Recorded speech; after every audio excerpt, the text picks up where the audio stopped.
There are a lot of construction updates going on at Disneyland in March, so buckle up, hold on tight, and let's get going. We're going to start right here on Main Street, as we always do, with the Disneyland Railroad, which initially closed on January 13th, reopening on Friday, March 7th, so it'll be open here soon. Over here at the Opera House, the signage for Great Moments with Mr. Lincoln has come down. It is not there anymore, as it begins to make its shift to Walt Disney: A Magical Life. Disneyland announced on February 12th that Walt Disney: A Magical Life would actually not debut now until July 17th on Disneyland's actual birthday. It was originally stated that it would open on May 16th with the kickoff of the 70th. Some fans have speculated that this was intentional to be impactful, debuting on Disneyland's birthday. However, my buddy David from Fresh Baked has said that word reached him that there have been delays with the Walt Disney animatronic. As a result, Walt Disney: A Magical Life will not open now until Thursday, July 17th. And now all the people of Disneyland rejoice! The Jolly Holiday Bakery Cafe has come off the refurb calendar starting on Saturday, March 22nd. Yes, one of my favorite places to eat at Disneyland is finally opening back up again after about a 2.5 month refurbishment and update to some of the equipment on the inside. No really further information for you, just be excited that it's opening again on March 22nd. I guess the question does arise, will Refreshment Corner continue to sell breakfast once Jolly Holiday reopens? I doubt it, but who knows, we will see. Next up, Indiana Jones finds itself on the refurb calendar for the month of March, as it typically does. This is fairly normal for them. What isn't normal is the length of the refurb. This is going to close on Monday, March 17th, and it is not set to reopen until Friday, April 25th. Now, this is usually a 1 to 2 week closure just for some minor maintenance, getting it ready for a busy spring break season. However, Theme Park IQ initially reported on Twitter over a month ago that a permit was filed to update the control system for the moving room. Now, fans' speculation was rumbling that this indicated the temple doors at the front of the attraction, which used to move and have you go through a different door than was initially set when you rounded the corner. However, an ex-cast member revealed that the moving room is actually code for the boulder scene at the very end of the attraction. What exactly this means for guests, I don't really know. The boulder room has appeared to be working lately, as far as I'm aware.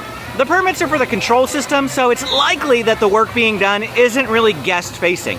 Either way, the attraction will be closed for about 5 weeks, which is longer than typical. We talked about this one last month, and though the sailing ship Columbia never formally appeared on the refurb calendar, Undercover Tourist has this listed as reopening on March 7th. So apparently it is closed. They didn't actually have a closing date because, again, Disney didn't really announce anything. But supposedly sailing ship Columbia will be back in operation beginning on March 7th. Don't know where they got their info, but I generally trust Undercover Tourist, so we'll take it for fact. The front portion of Madame Leota's Somewhere Beyond is still under construction walls after a recent rainfall flooded the area, and they've had to sort of adjust and update the drainage around this building. However, it is still open. The store's still open during this touch-up. This was something that they couldn't really have anticipated because we don't get a whole lot of rain here, but you still can check out the store. It's fully operational. This is what happens when Rise doesn't open at Rope Drop. It is 8:25, and it's still not open. And you're just losing time at this point. And that back there, folks, is why I tell you not to rope drop Rise of the Resistance. I feel like every time I've come back here at Rope Drop, it has had a delayed opening, today obviously being no exception. 8:30 in the morning, still not open. If you have been standing there since Rope Drop, you have wasted a half an hour of your time. There are times throughout the day where you can get on the attraction in that amount of time, usually around 9 a.m., the exception being when it has a delayed opening like this and it's broken in the morning. It probably will be busy come 9 a.m. When we did our Every Ride in One Day challenge a few weeks ago now, I don't know what it was Valentine's Day. That day, 9 a.m. would have been a bad idea, but we came at about 7:30, and it was a breeze. So that's the second best time to ride Rise of the Resistance if 9 a.m. does not work. A new nightly projection show will debut in Star Wars Galaxy's Edge on the rock faces behind me for Season of the Force this year. Beginning on Friday, March 28th, Shadows of Memory, a Skywalker saga, will debut. Disney has said that Fire of the Rising Moons will continue to run nightly and is separate from this show. Disney has also said that Shadows of Memory will continue running past the conclusion of Season of the Force on May 11th. Speaking of Season of the Force, it does kick off on Friday, March 28th, and will run as it has in previous years. This means that Hyperspace Mountain will make its return to Space Mountain, and there will be new seasonal foods available both here in Galaxy's Edge as well as in Tomorrowland. If you are enjoying this video and finding it helpful, please hit the like and subscribe button. It really does help out the channel. And if you want to save money on your next Disneyland vacation, call my friends at Getaway today and tell them that SoCal Disney Dad sent you.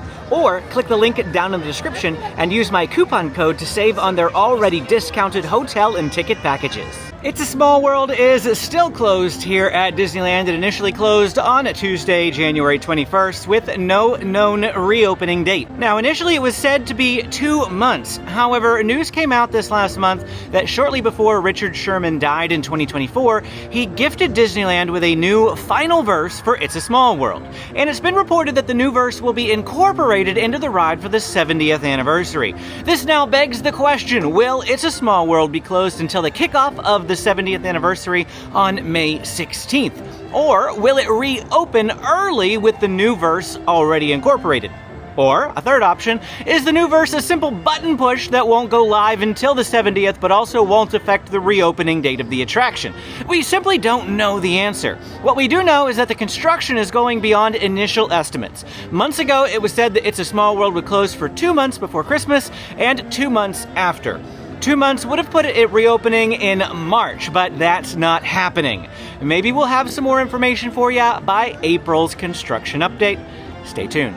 Not a whole lot to say about the Disneyland monorail, just that it'll be reopening the same day as the Disneyland Railroad on Friday, March 7th. They've been closed pretty much the same duration, and finally it looks like it's going to be reopening here shortly.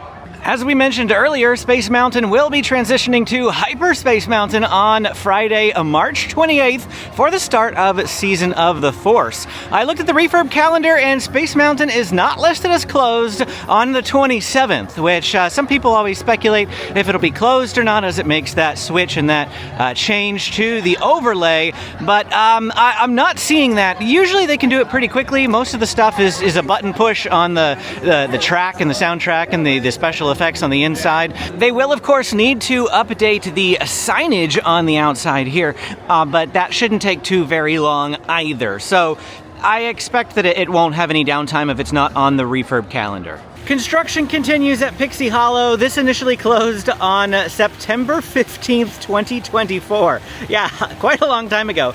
We has a new reopening date of Sunday, April 6th of 2025, but we've gotten reopening dates before, so I'm not holding my breath. This has been pushed back so many times now. It's rare that Disney keeps pushing dates, but it does happen. In general news around the park, Lightning Lane Premier Pass has changed to a 7-day purchase window as of today. Today is Tuesday, February 25th, by the way. This is the same as it is in Walt Disney World now. That means that you can purchase Premier Pass up to 7 days before you visit. Also, Magic Keys, 3 levels of Magic Key Pass sold out in the month of February, so only the Enchant Key remains available as of the time of this filming. If you were thinking about buying a Magic Key, now is the time to do it before it's too late. Of course, there'll be other windows later on, but that's for right now. The other passes are still available for renewal, and you can upgrade or downgrade during your renewal window. You aren't locked into whatever you purchased initially, just for your information. For breakfast, I came to Red Rose Tavern, which does not open until 9 a.m., which is why this is so late in the video. But I ordered the maple French toast sandwich. This is a French toast with an egg patty, bacon, and Munster cheese, served with a side of maple syrup. It's curious, the description and the photo on the website doesn't say anything about the potato barrels, the tater tots, the potato bites, whatever you want to call them, yet they came with it. That's actually a lot better of a deal than I was expecting. I am, however, at a bit of a loss as to how to eat this. It's definitely French toast. It's got the French toast smell and consistency, but it comes with maple syrup, and I want to put the maple syrup on the French toast, but it's a sandwich, so do I just like drizzle a little bit on top? That might be the way we have to go here. Let's give it a try. Definitely needs the maple syrup. I'm just trying not to make a mess of it.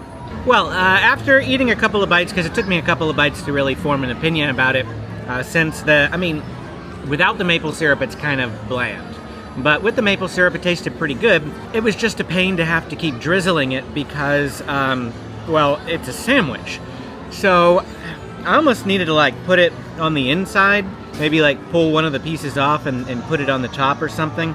I don't know, I generally like it on the actual French toast itself. I didn't want to necessarily have it on the egg, but anyway, that's neither here nor there. I thought it was pretty good, enjoyable meal, very, very filling. Super filling. The egg is nice and thick, very thick egg. Probably could use a bit more bacon. There's a little bit of bacon on it. Definitely could use more cheese. I am a cheese person all the way. I hardly could tell that there was cheese on here. I could tell, just I wanted more. Definitely wanted more cheese myself. But it was so filling I couldn't even eat the whole thing, let alone even touch those potato barrels. So I think that this is a good splittable meal. There's a lot of meals at Disney that are splittable. Some that aren't, but a lot that are.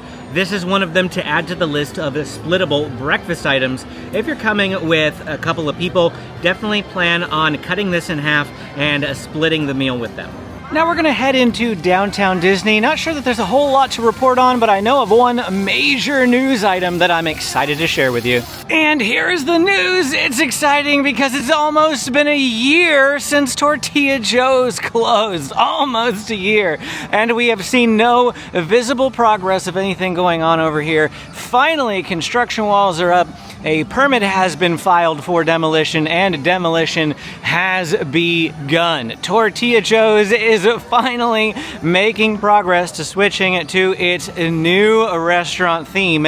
And we have a tease of that here on the wall. Arthur & Sons Steak and Bourbon. If we go a little bit further around the construction wall here, it does look like we have some concept artwork. And actually, this more looks like where the little quick service was. I don't even remember the name of it anymore, but you can see right there we have that structure, and then the opening for the area was right over here.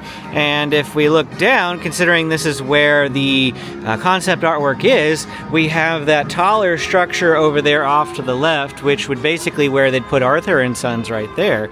And then we have that small footprint for the actual like dining in restaurant area.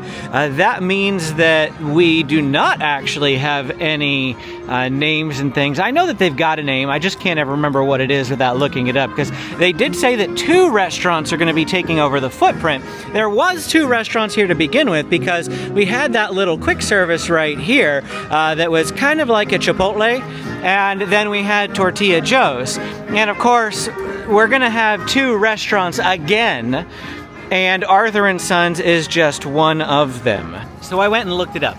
It's Pearl's Roadside Barbecue. That's the other location that's coming here, Pearl's Roadside Barbecue. So we have Arthur & Sons and Pearl's Roadside Barbecue. I guess Pearl's gets the bigger footprint then, unless they're gonna make the footprint smaller. It does appear that they've got a black scrim up outside of the ESPN building now, and all like evidences of the previous building are covered up and gone. We do have a big Disney Plus logo up there at the top, but progress happening down here at Disney's West End. Well, we just came into DCA via the Grand Californian because I was just in there chilling, waiting for DCA to open up for hopping time, and we were at Downtown Disney previously. So we came in this way, and because Grizzly River Run is right here, we might as well talk about it next. Grizzly River Run closed on Monday, January 6th for its typical winter refurb. Unfortunately for guests, this winter has been a warm one. In fact, it is 80 degrees here here today. Usually February sees highs in like the mid-50s, and mornings are even colder than that, so much so that you can see your breath. However, this year we've had some unusual weather, very unusual weather for Southern California. In fact, I feel like we've traded weather with Florida for Walt Disney World, because they've been having the 50-degree temperatures and we've been having 70s and 80s. It's unusual. So unfortunately, this water ride has been closed during this time, but we do have a reopening date. It is going to be reopening on a Friday, March 14th. So everybody coming for the busy spring break season Grizzly River Run will be back open for you. Food and Wine Festival kicks off here at Disney California Adventure this Friday, February 28th, and it runs through April 21st. And during that entire time frame, Soarin' Over California will return to Disney California Adventure. Soarin' Around the World is located here right now, but on Friday this will switch to Over California. And there's no downtime for this attraction, but I always love having Soarin' Over California back for Food and Wine Festival. Amy and I will be here for that first official day of Food and Wine, and we will have a video out for you on Saturday with all of the new food items that we are trying to let you know how they are. So be on the lookout for our Food and Wine Festival video coming out on Saturday, March 1st. Oh, well, that's lovely. They've got construction walls and scrim up around Carthay Circle. I didn't know about any of that going on last time I was here. That was not there. No news about that online. Just probably updating some exteriors. The restaurant is still open. I can see the entrance right over that way. For a little while, the Shawarma Palace over here next to Guardians of the Galaxy had some like tarp over it and things. It's open to back up again. Online, it's referred to as Shawarma and More, but the external signage still says Shawarma Palace too. I'm not sure why it's called Shawarma and More, because now what they sell are just basically fancy Hot Pockets. A pepperoni one and like a cheese one, and that's it. There's no shawarma at all, so we should just call it and more, I guess. I don't know. I had one of these the other day, and I actually thought it was okay. So I'd heard some initial reports that these were terrible, so I came in with really low expectations, and it exceeded those really low expectations. It basically is just like a Hot Pocket, but it's a fancy Hot Pocket. It's a Disney-fied Hot Pocket.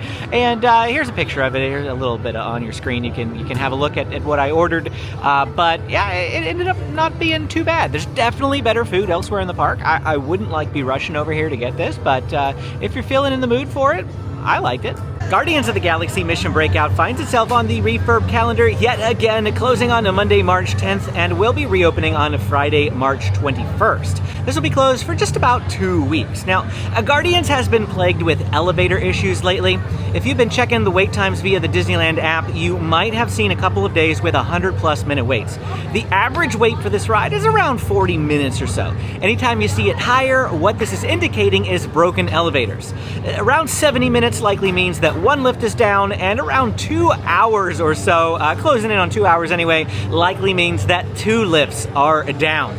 Hopefully they'll get all 3 running smoothly during this maintenance period. During a recent video, we updated you on the ordering process over here at Cozy Cone Motel, but it never made it officially into a construction update.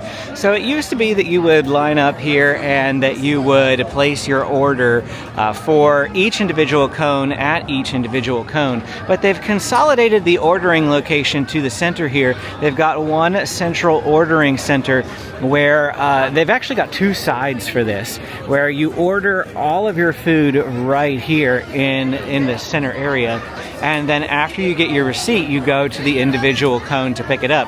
I'm not sure if that really improved flow through here very much. It still feels fairly crowded. Mobile ordering remains the same, so that process is the same. What they did is they removed the seating that was here, and so a place that already had limited seating had seating taken away from it, and to compensate, they actually added seating over here to the left of this path pathway. Now, when I was here just a few weeks ago, this wall was down and we could see the nice entrance sign and everything. And then now these construction walls have ended back up here. I don't know why. Everything looked fine. Maybe something broke already, but they do have this extended seating over this way. Looks like there's plenty of seating available, which is good because the Cozy Cone routinely has never had enough seating. We've always had to go over to Flo's. Over here at the Little Mermaid, Ariel's Undersea Adventure, the construction wall is down over this ramp that they were adding. But I did notice that the sign over here actually says exit only, please do not enter. So I'm curious as to the purpose of this ramp. I assume it's just ADA regulations as like an emergency exit. If you happen to be in the line and you need to get out of it with a wheelchair, they have this special ramp designed for it now, because otherwise this wouldn't really be needed. It's just a place for you to exit the line.